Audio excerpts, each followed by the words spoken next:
Jain social group Pandharpur यांच्या वतीनं आषाढी एकादशी वारीनिमित्त फराळाचं वाटप करण्यात आलं।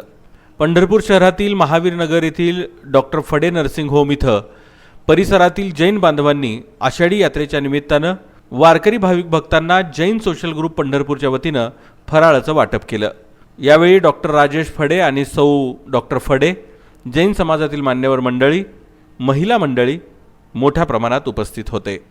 अनेक भाविक भक्तांनी फराळाचा आस्वाद घेतला।